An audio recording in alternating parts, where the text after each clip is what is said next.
സുഗമോ ദേവി സീരിയലിൻ്റെ ഏറ്റവും പുതിയ പ്രൊമോ റിവ്യൂയിലേക്ക് എല്ലാ കൂട്ടുകാർക്കും സ്വാഗതം. നന്ദനാണെങ്കിൽ ഒരു സമാധാനം ഇല്ലാതെ നടക്കുന്നത് കണ്ടിട്ട് ശരിക്കും പറഞ്ഞ പ്രഭാവതിക്കും ഉറക്കം വരുന്നില്ല. അങ്ങനെ രാത്രി വെള്ളം കുടിക്കാൻ ഹോളിലേക്ക് വരുന്ന പ്രഭാവതി മുറ്റത്ത് തനിയെ ഇരിക്കുന്ന നന്ദനെ കണ്ട് അങ്ങോട്ടേക്ക് ചെല്ലുന്നുണ്ട്. കാരണം ഉറക്കത്തിൽ നന്ദൻ ദുസ്വപ്നം കണ്ടതിൻ്റെ പേര് ഉറക്കം നഷ്ടമായി പുറത്തു വന്നിരിക്കുകയാണ്. പക്ഷെ ദേവി അറിഞ്ഞതേ ഇല്ല. അങ്ങനെ നന്ദനോട് ചെന്ന് പേഴ്സണലി സംസാരിക്കുന്ന പ്രഭാവതി, എന്ത് മനസ്സിൽ ദുഃഖമുണ്ടെങ്കിലും തുറന്നു പറ. ഈ ലോകത്ത് അമ്മ മാത്രമേ എന്ത് തെറ്റ് ചെയ്താലും മക്കളോട് ക്ഷമിക്കൂ. തെറ്റുകളെല്ലാം ക്ഷമിക്കുന്ന ഒരേ ഒരു കോടതിയേ ഉള്ളൂ, അത് അമ്മയുടെ കോടതിയാണ്. അതുകൊണ്ട് എൻ്റെ പൊന്നുമോൻ എന്താണെന്ന് വെച്ചാൽ തുറന്നു പറ. കെവിൻ പറഞ്ഞ കാര്യങ്ങളല്ലേ നിൻ്റെ മനസ്സിനെ അലട്ടുന്നത്? സാമ്പത്തിക പ്രതിസന്ധി കുഴപ്പമില്ല, അങ്ങനെ എന്തെങ്കിലും നഷ്ടം സംഭവിച്ചിട്ടുണ്ടെങ്കിലും നമുക്കത് വീട്ടാം മോനെ. അല്ല അമ്മ, കെവിൻ പറഞ്ഞ കാര്യങ്ങളല്ല. പിന്നെ എന്താ മോൻ്റെ മനസ്സിനെ അലട്ടുന്നത്? അമ്മയോട് തുറന്നു പറ എന്ന് നിർബന്ധിക്കുന്ന സമയത്ത് പൊട്ടിക്കരഞ്ഞുകൊണ്ട് നന്ദൻ സത്യം തുറന്നു പറയുന്നു. ഞാനൊരാളെ കൊന്നു അമ്മ. അത് കേട്ടതും പ്രഭാവതി ആകെ ഷോക്കായി തളർന്നു വീഴാനൊക്കെ ഒരുങ്ങുമ്പോൾ നന്ദൻ അമ്മ അമ്മ എന്ന് പറഞ്ഞ് കയ്യിലേക്ക് കയറി പിടിക്കുന്നുണ്ട്. നന്ദ മോനെ, നീ പറയുന്നത് സത്യമാണോ? സത്യമാണമ്മ. ആരെയാ നീ കൊന്നത്? ഋഷിയെ. ഋഷിയെയോ? എന്താ നീ പറയുന്നത്?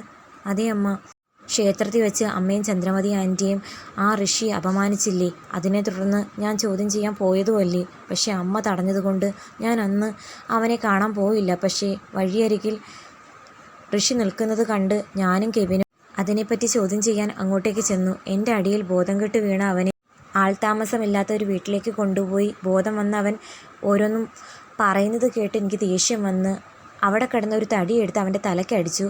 അതിനെ തുടർന്ന് വയ്യാതെ കിടക്കുന്നത് കണ്ടുകൊണ്ടാണ് ഞാൻ ഇങ്ങോട്ടേക്ക് വന്നത്. നിങ്ങളാരും അവനെ ഹോസ്പിറ്റലിലേക്ക് കൊണ്ടുപോയില്ലേ? കെവിൻ പറഞ്ഞു ഹോസ്പിറ്റലിലേക്കൊന്നും കൊണ്ടുപോയി കഴിഞ്ഞാൽ കൊലപാതക കുറ്റത്തിന് എന്നെ തന്നെ പോലീസ് അറസ്റ്റ് ചെയ്യുമെന്ന്. പിന്നെ എന്തുണ്ടായി മോനെ? പിന്നെ കെവിൻ വിളിച്ചു പറഞ്ഞു ശ്വാസം മുട്ടലോ അങ്ങനെ എന്തോ പ്രശ്നം വന്ന് അവൻ മരിച്ചു എന്ന്. അവരെല്ലാവരും കൂടി ചേർന്ന് കുഴിയെടുത്ത് അവനെ മൂടിയെന്നും പറഞ്ഞൊരു വീഡിയോ അയച്ചു തന്നു എന്നൊക്കെ പറയുമ്പം പ്രഭാവതി ആകെ സങ്കടപ്പെട്ടിരിക്കുന്നുണ്ട്. എങ്കിലും മോനെ, നീ അവിവേകമൊന്നും കാണിക്കരുത് എന്ന് കരുതി അന്ന് നിന്നെ ഞാൻ തടഞ്ഞത്. സാരമില്ല, ഇപ്പോഴെങ്കിലും നീ എല്ലാ സത്യങ്ങളും അമ്മയോട് തുറന്നു പറഞ്ഞല്ലോ. എനിക്ക് ആ ഋഷിയോട് തീരാത്ത പകയുണ്ട്. എങ്കിലും അവൻ്റെ ജീവൻ എടുക്കണ്ടായിരുന്നു മോനെ. ആ അരുന്ധതി എന്ന് പറയുന്ന സ്ത്രീക്ക് ആകെ കൂടി ഒരു മകനേ ഉള്ളൂ. അവൾ അവന് വേണ്ടി ജീവിതം തന്നെ ഒഴിഞ്ഞു വെച്ച് കാവലിരുന്നവളാ. ഈ സത്യങ്ങളൊക്കെ അറിയുമ്പോൾ അവൾ നിന്നെ വെറുതെ വിടുമെന്ന് തോന്നുന്നുണ്ടോ? ആരുടെ ഒന്നും തുറന്നു പറയാൻ പറ്റാതെ മനസ്സ് നീറി ഇത്രയും ദിവസം ഊണും ഉറക്കവും ഇല്ലാതിരുന്നതാ. പക്ഷേ അമ്മയോടെങ്കിലും എനിക്ക് തുറന്നു പറയാൻ തോന്നി. ഈ കാര്യം ഒരിക്കലും ദേവിയോ അച്ഛനോ ഒന്നും അറിയരുത്. ഞാൻ അമ്മയോട് കരഞ്ഞ് അപേക്ഷിക്കുക എന്ന് പറഞ്ഞ് കെട്ടിപ്പിടിച്ച് നന്ദനാണെങ്കിൽ പൊട്ടിക്കരയുന്നു. അതിനുശേഷം രാത്രിയിലാണെങ്കിൽ ദേവി അടുത്തേക്ക് തപ്പി നോക്കുമ്പോൾ നന്ദനെ കാണുന്നില്ല. നന്ദൻ എണീറ്റ് പോയെന്ന് മനസ്സിലാക്കി ദേവിയാണെങ്കിൽ താഴേക്ക് ഇറങ്ങി വരുമ്പം അമ്മയുടെ മടിയിൽ കിടക്കുന്ന നന്ദനെ കാണുന്നു. എന്നാൽ അമ്മയാണെങ്കിൽ കരഞ്ഞുകൊണ്ടേയിരിക്കുന്നു. എന്തിനാ അമ്മ കരയുന്നത്? എപ്പോഴാണ് നന്ദു എണീറ്റ് പോയത്? ഒന്നുമില്ല മോളെ. എന്താ അമ്മ, എന്തെങ്കിലും പ്രശ്നമുണ്ടോ? നന്ദു എന്തെങ്കിലും തുറന്നു പറഞ്ഞോ? ഒന്നുമില്ല മോളെ, അതൊന്നുമല്ല. ഇവൻ്റെ ഡിപ്രഷൻ കണ്ട് ഓരോന്നും ആലോചിച്ച് സങ്കടപ്പെട്ടു പോയതാ. നന്ദു, നമുക്ക് നാളെ ഏതെങ്കിലും ഒരു ഹോസ്പിറ്റലിൽ പോയാലോ? വേണ്ട മോളെ, ഇത് കുറച്ച് ദിവസം അവൻ റെസ്റ്റ് എടുത്താൽ മാറുന്ന പ്രശ്നങ്ങളേ ഉള്ളെന്ന് എനിക്ക് തോന്നുന്നെന്ന് പ്രഭാവതി പറയുന്നു. മോനെ, നീ ഇങ്ങനെ ഉറക്കമൊഴിച്ചിരിക്കണ്ട. ദേവിയോടൊപ്പം റൂമിൽ പോയി കിടന്നുറങ്ങ്. അമ്മ എന്തെങ്കിലും ഒരു പരിഹാരം ഉണ്ടാക്കി തരാം. എന്താ അമ്മ? അല്ല, കെവിൻ്റെ ഓഫീസിൽ ഇവൻ കാരണം എന്തോ നാശനഷ്ടം ഉണ്ടായെന്ന് പറഞ്ഞില്ലേ, അതിന് നമുക്കായിട്ട് എന്തെങ്കിലും പരിഹാരം ഉണ്ടാക്കി കൊടുക്കണം. അതാ പറഞ്ഞ മോളെ. അങ്ങനെ ദേവിയാണെങ്കിൽ നന്ദനെ വിളിച്ചുകൊണ്ട് പോകുമ്പോഴത്തേക്കും നന്ദു വീണ്ടും അമ്മയെ തിരിഞ്ഞു നോക്കുന്നു. നന്ദുവിനെ നോക്കി സങ്കടപ്പെട്ടുകൊണ്ടിരിക്കുന്നുണ്ട് പ്രഭാവതിയും. അതിനുശേഷം റൂമിലേക്ക് ചെല്ലുമ്പോൾ സിദ്ധു ആണെങ്കിൽ എണീറ്റിരിക്കുന്നു. സിദ്ധു ഉറങ്ങിയില്ലേന്ന് ചോദിക്കുമ്പോൾ ഉറങ്ങിയതാ, കണ്ണിലൊന്ന് ഉറക്കം പിടിച്ചു കഴിഞ്ഞപ്പോൾ ഒരു സ്വപ്നം പോലെ ഋഷി മനസ്സിലേക്ക് വന്നു. നാളെ ആവട്ടെ നന്ദനോട് ചോദിക്കാം അതിനെപ്പറ്റി. എന്ത് ചോദിക്കാൻ?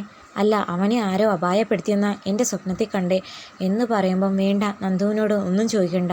അതെന്താ താനങ്ങനെ പറയുന്നത്? അല്ല, നന്ദന് കെവിൻ്റെ ഓഫീസിലെ പ്രശ്നങ്ങളെ ഓർത്തു തന്നെ ഒരുപാട് സങ്കടപ്പെട്ടിരിക്കുക. ഇനി ഇതും കൂടി ചോദിക്കുമ്പം അവൻ്റെ മനസ്സിൻ്റെ സമനില നമ്മളായിട്ട് തെറ്റിക്കുന്നതെന്തിനാ?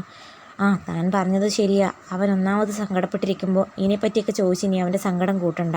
എന്നാലും ആ ഋഷിക്ക് എന്ത് സംഭവിച്ചു എന്നാണ് ഞാൻ ആലോചിക്കുന്നത്. താൻ എന്തായാലും ഇങ്ങനെ ഉറക്കം ഒഴിച്ചിരിക്കേണ്ട, വന്ന് കിടക്കാൻ പറഞ്ഞ് സിദ്ധു ആണെങ്കിൽ പോയി കിടക്കുന്നുണ്ട്. എന്നാൽ പ്രഭാവതിക്ക് കിടന്നിട്ട് ഉറക്കമൊന്നും വരുന്നില്ല. ഓരോന്നും ആലോചിച്ച് ആകെ ടെൻഷൻ അടിച്ചിരിക്കുന്ന പ്രഭാവതിയും കാണിച്ചുകൊണ്ടാണ് എപ്പിസോഡ് അവസാനിക്കുന്നത്. അപ്പോൾ എന്താകും, പ്രഭാവതി എന്തായിരിക്കും ഇതിന് ഒരു സൊല്യൂഷൻ കണ്ടെത്തുന്നത്? ചെയ്ത കുറ്റങ്ങളെല്ലാം ഏറ്റുപറഞ്ഞ് പോലീസിൻ്റെ മുമ്പിൽ കീഴടങ്ങാൻ പറയുമോ, അതോ ചെയ്ത തെറ്റുകൾ മറച്ചു വെക്കാൻ ശ്രമിക്കുമോ? കാത്തിരുന്ന് കാണാം.